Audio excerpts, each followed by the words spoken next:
Okay friends, it's time to get started on replacing our third brake light. To do that, we're going to find two mounting screws. There's one Phillips head here and there's another one over there. Let's go ahead and remove the pair.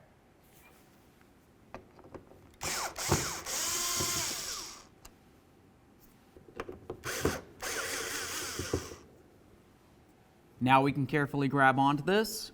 We'll just grab on underneath the plastic and we're going to try to draw it away from the body of the vehicle. As we remove it, keep in mind there will be a rubber hose in this area here.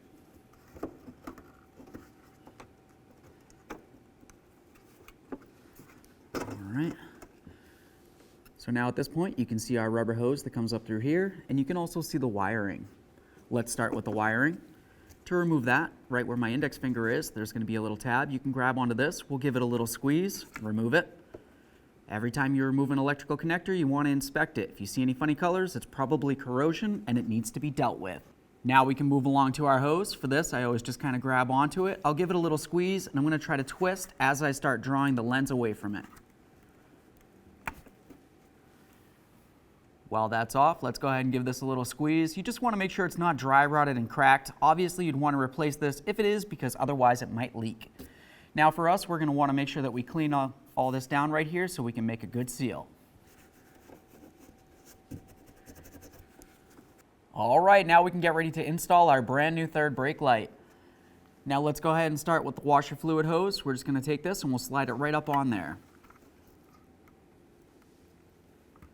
Press it on as far as it can go, and then you just want to give it a nice gentle tug. Obviously you don't want to break anything, but you do want to ensure that it won't fall off. Let's make our way over to the electrical connector. We'll plug this in, listen for a click. Now we'll just give that a light tug as well, being careful not to damage the wiring, make sure it's secure.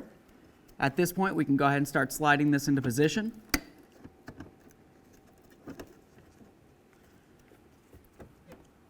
With it in position, we can continue on by grabbing our two mounting bolts, start them in, and snug them up.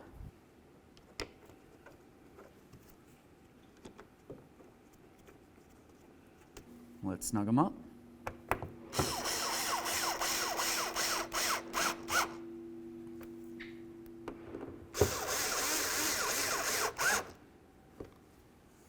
Once you have it installed, let's just go ahead and check it.